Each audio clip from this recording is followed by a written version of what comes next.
నిజంగా చికెన్ అనేది వీడియోస్లో చూపించినంత తొందరగా అయిపోతుందా? ఏమో నాకైతే డౌటే.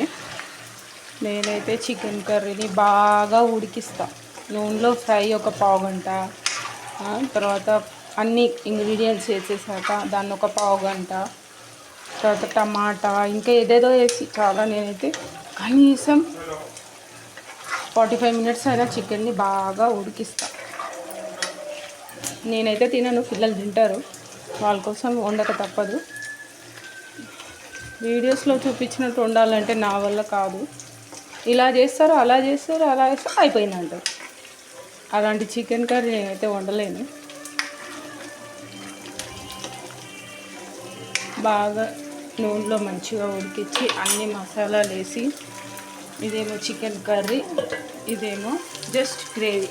అది ఫ్రై చేస్తున్నా, ఇది గ్రేవీ చేస్తున్నా. ఇవాళ ఫ్రై కావాలంటే గ్రేవీ కావాలంట.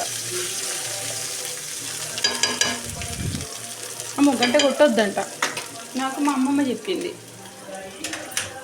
ఒకసారి అలా వచ్చేస్తుంది, గంట కొట్టొద్దన్నా కూడా.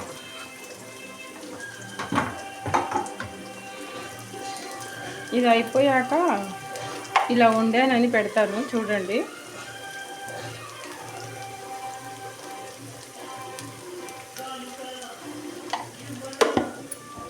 ఒక పేస్ట్ చేసిన నేను, దీనికి ఎప్పుడైనా వీడియోలో పెడతాను, కానీ ఇది నాకు నచ్చిన పేస్ట్. ఇలాంటి పేస్ట్ అయితే ఎవరు చేయలేరు. చూడండి ఫ్రెండ్స్, ఈ పేస్ట్ నేను గ్రేవీకి వాడతాను. ఇవాళ ఇది కుదరలేదనుకో, నాకు ఇంట్లో ఉంటుంది ఇట్లా మూత.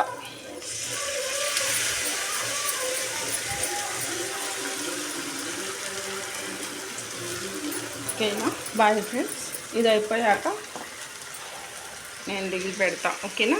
బాయ్.